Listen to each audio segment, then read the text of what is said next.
plants, my name is Shelby and welcome to GrownWright.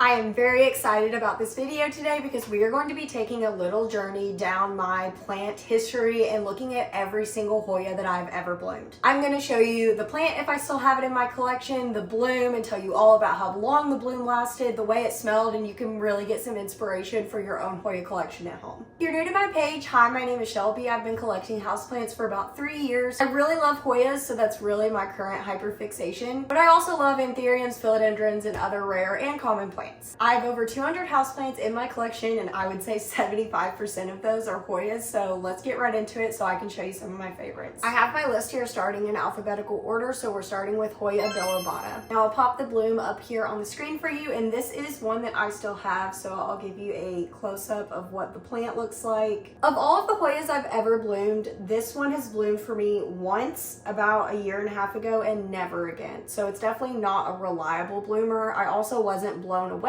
by the bloom itself. Of course, every Hoya bloom is special in its own way, but for me personally, this one was not my favorite. They're cute, small-leafed Hoya, so this one does stay in my collection. It's really low maintenance, so it's not causing a whole lot of time and effort on my end. But in terms of blooms, there's definitely more out there that I like more. Next up, we have Hoya Elliptica, and this is probably one of the largest blooms in my opinion, and it definitely took me by surprise when it opened up all the way. Now, this is what I have left of the mother plant that this picture is from here. I had taken a cutting from the mother plant. I've kind of neglected it, so it's really not in its best shape. I know that it could be living a much better life, but it's not a favorite in my collection, so it's just really not been getting a lot of my love and attention. And for right now, that's just okay. But in terms of blooms, this bloom did not last for me very long at all. And I will also say that it died on me many times before actually making it to the full bloom opening stage. So this one, if it dries out at all whenever it has a peduncle, it's probably going to fall off. So this one is extra finicky whenever it comes to blooms. Next up is by Hoya Wild Child. This is Hoya Engerliana. And I would say of this list that I have, this is definitely one of the easiest bloomers in my opinion. Now the blooms look very similar to other Hoyas. For example, the Hoya Bella and this bloom look very, very similar. But I love how consistently it blooms and how unique the foliage is. And it's perfect for face pots. So I have this one in pond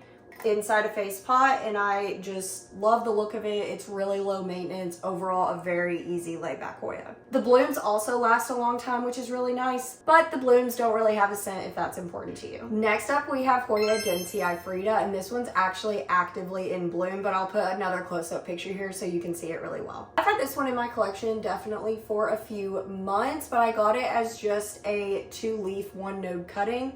So for that, I feel like it has grown pretty quickly. And for me to have had this for under a year and get a bloom that fast, I feel like that's on average pretty quick for Hoyas. As you can see, it's already kind of started to putter out, so this bloom will not last much longer. But I will say, I think that this bloomed maybe 3 to 4 days ago, so not the longest lasting bloom, but not super fast either. Definitely have plenty of time to enjoy the bloom while it's there. This one also didn't really have a strong scent whenever it opened, but one thing I will say about this plant is I think that it is very finicky, especially if it dries out. I've recently moved this one to a self-watering pot in pond, just so I can keep the moisture a little more consistent. If it gets inconsistent moisture, I have found that the leaves and the stems start to die off and it just isn't living its best life. Next up, we have Hoya Carnosa Freckles Splash. Carnosa is a pretty big family within the Hoya group, so a lot of the Carnosa flowers that I've seen are going to look very similar, but their colors may vary. As far as foliage goes, I feel like this one is absolutely stunning. However, I did sun stress my mama plant a little too much for my liking,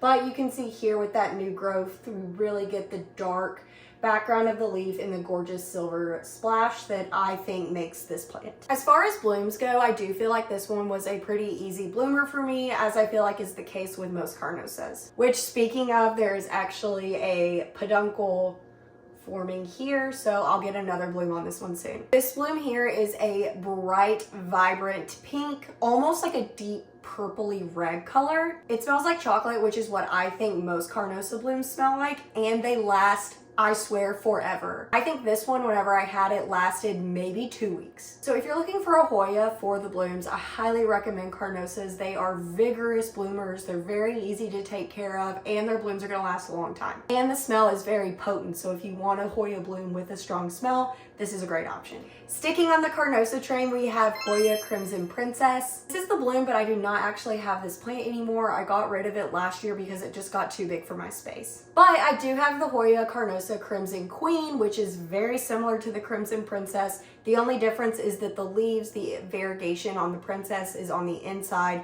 with the green on the outside, whereas the Queen is kind of the opposite, the reverse. I do not know if these blooms look exactly the same, but I would imagine that they do. I don't know, I'll have to look that one up. Same thing here, very prolific bloomer, very easy to care for, strong chocolate smell, and these blooms are gonna last a while. You can also buy pretty big hanging baskets from Lowe's or Home Depot of these plants for like $19.99. That's what I did with this one. I put it outside on my porch all summer and I had blooms by the end of the season. Next up, we have Hoya Krohniana. Unfortunately, I don't have this one in my collection either, but I'm really looking to get it back because I miss having it in my collection. At the time, I thought it was getting too big and just was taking too much space up, but now that I don't have it, I really want another one, so I am on the lookout. Hoya Krohniana blooms, in my opinion, are the sweetest smelling blooms that you could possibly have. So much so that BWH Plant Co actually makes a candle for the Hoya Krohniana bloom. I keep it in my office. I love the smell. It is the sweetest floral scent you can get. Literally, it just smells like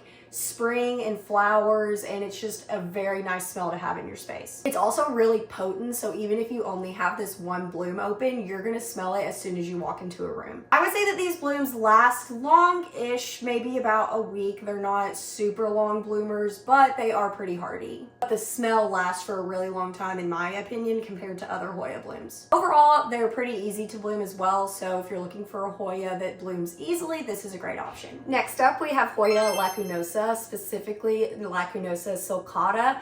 This is a newer plant in my collection, but it has grown so fast, so I highly recommend this one. I also love it for the silver foliage. I think it's absolutely stunning.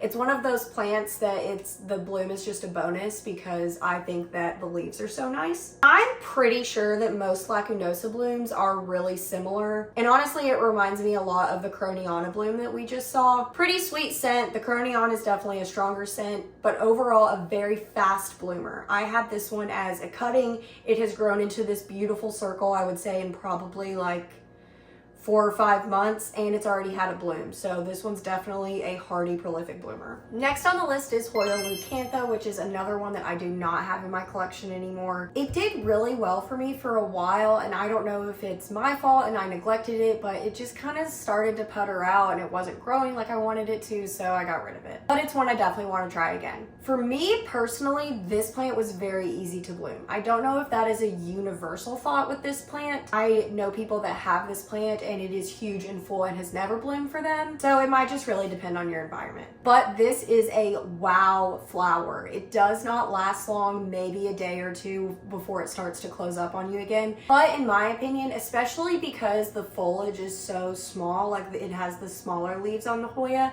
the bloom is just enormous compared to it, and it really has the wow factor. Next up is Hoya Lithophytica, which I still have in my collection. She has been a little neglected and definitely doesn't look as good, in my opinion, as whenever I took this photo, but she still looks okay. I think that this was one of the most unexpected blooms, especially because these leaves are so small. This was also one that I didn't even know the bloom of, and I kind of like to surprise myself sometimes, so if I see a peduncle, I won't look it up because I want to be surprised whenever it opens. Trying to remember if there was any type of scent. I don't think so, but honestly it didn't matter that there was no scent because the colors and how big this was, it was really beautiful. And it was another one that lasted, like, I swear, almost 2 weeks. So this was a really great one to have in your collection. And if you're wanting to add this one to your collection, I have multiple cuttings that I'm ready to put on my website, GrownWrightPlants.com. Go check it out. If you subscribe to emails, you get 10% off your first order. And I do plant drops about the beginning of every month. This next Hoya had a name change from the time that I bought it to now. So I bought this as Hoya macrophylla. It has since been reclassified to Hoya latifolia Outer Variegated. This is another one I no longer have in my collection, and unfortunately it fell victim to some neglect sitting on my porch over the summer. It got too dry. I was not great last summer about keeping up with my porch plants, so unfortunately I kind of let this one go and die. But of the Hoya blooms, I think that this one is probably one of the most unique. It had a very faint floral smell, nothing super strong or of note or like a reason you would get it just for the smell of the bloom. But the one thing I will say about this bloom is that it kind of opened at different times, so I felt like I never really got a full picture of the bloom completely opened. But I really loved the colors. I thought they were so sweet. It was like a very pale yellow cream color with a nice pink center. Very soft and feminine. Next up is a classic and, in my opinion, an incredibly underrated Hoya bloom. This one deserves more hype. It is the Hoya Mathilde. Now, this one that I have here is different than the Mathilde that is in this picture. The Mathilde bloom from this photo is from a regular Mathilde. This is technically a Mathilde Silver Splash. They look very similar in my opinion. But as you can see, this one does have plenty of peduncles, but it has never bloomed for me before, so I'm pretty sure that it's going to look the same, but we'll see. This bloom is so fragrant and so beautiful. It looks very similar to a Carnosa bloom in the fact that it's very big and lasts a while, but it has a very sweet floral scent, kind of like a Krohniana. But the unique thing about these, if you look closely, is that the blooms are fuzzy. I don't know how I captured this picture so well, but I really feel like you can see the little bitty fuzzies around each individual bloom. Definitely a favorite for me, and I know that this one has become pretty common and not as unique or rare as it used to be,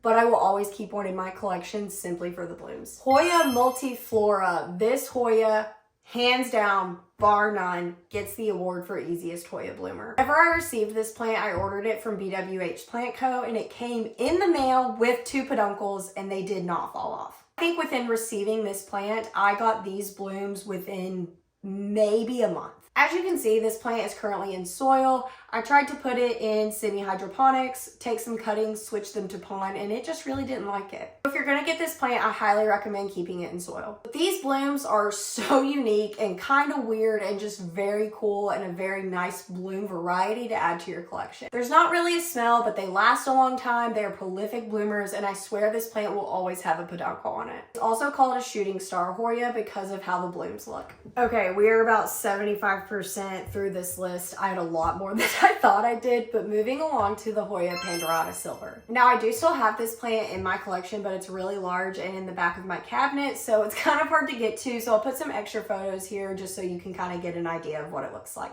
But these are the blooms. They really surprised me with the yellow color. I don't feel like that's a very common Hoya bloom. And I loved the contrast of the yellow and the silver together. I thought it made a really nice color palette. No distinct smell on these blooms, but I did feel like they lasted a while. However, this has bloomed for me one time and never again. Probably not the most consistent bloomer. Next up is the Hoya Phuwuaensis. Now, I'm probably 100% saying that wrong, but that's how I read it in my head. Now, I think this Hoya deserves just an overall underrated Hoya award. I think it is a great grower. It is one of my most consistent bloomers in my collection. It's hardy, it's easy to care for, the leaves are thick, so it doesn't require a ton of watering, so if you're forgetful like me, this plant is gonna be fine.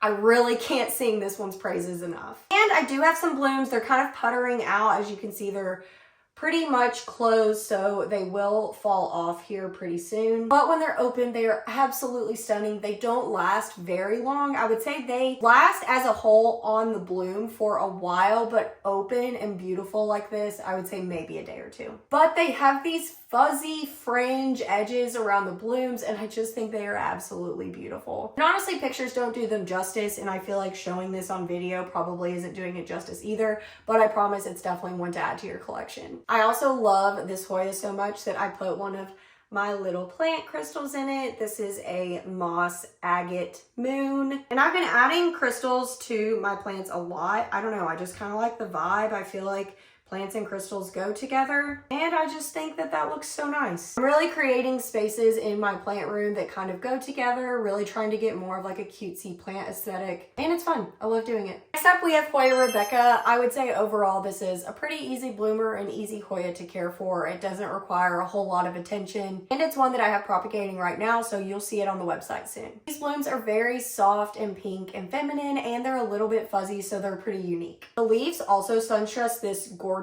red color, kind of like a Hoya Sunrise does, so whenever you get that plus the pink bloom, it's a really cool display. If I'm remembering correctly, I think that this one has a very subtle floral scent, nothing too strong, but definitely noticeable. I would also say that this is one of my most consistent bloomers. I recently cut it, and the areas that I cut it had peduncles on them, so I've not gotten anything new yet, but I have no doubt that my blooms will come back soon. Next up, we have Hoya Serpens, and boy, does this bloom look a lot better than this plant right now. Now, I have neglected this guy a little bit. I've cut it back to propagate it, so she is not looking very cute right now, but I'm not even going to try to describe this bloom because it is just wow. Absolutely breathtaking, speechless. The biggest embodiment, I feel like, of like a feminine, soft, fuzzy pink bloom. All the vibes are there. It is vibing. I don't remember this one having a very strong smell at all, and it only lasted maybe 1 to 3 days, so it's definitely one you want to take photos of quickly. Now, to my understanding, these are not easy to bloom. Serpens in general are kind of difficult to care for. They're really finicky. I don't think they like to dry out, so getting one to a full open bloom stage may not be the best for the beginners, but it is obviously totally possible. This is truly a plant I think that you would get just to try to get to these blooms. Not that I don't think the small leaves are cute, but I would prefer like a Serpens Silver or something with variegation rather than just to the plain green leaf. But boy, is this bloom wow. Now, I don't like to pick favorites, but I will say, even though that this one starts with a U, so it had to be at the end alphabetically, we saved the best for last. This Hoya in general is just wow. The foliage, the crusty looking prehistoric leaves, the sunstress of the purple. I mean, this is, in my opinion, chef's kiss in terms of Hoyas. But this bloom, you guys, this bloom. When I tell you it was literally the size of my palm, it is the most massive, the most jaw-dropping bloom I have ever seen. Honestly, in person or in pictures. Whenever the peduncle formed on this one, I looked up what a Hoya Undulata bloom looked like, and I saw them and I was like, that's a really cool bloom. But I did not know the size. It is absolutely breathtaking. That still has the peduncle on it, which reminds me to say, if your Hoya has peduncles, keep them. Do not cut them off. They can bloom again from the same peduncle. So I'm really hoping that this one decides to bless me again with another Hoya bloom. And that, my friends, is every single Hoya I have ever bloomed in my collection. I really hope you liked this video, and if you specifically liked this content, please let me know in the chat. And as always, please give this video a like, subscribe. It really helps me out, especially since I'm pretty new on YouTube and trying to build this channel up. Your support truly means so much to me, so thank you for being here. If you want to know more about Hoyas or plants in general, I'm going to link my website in the description below. You should definitely go check it out. You can also find all of my socials such as Instagram and TikTok down there as well. Till next time, bye!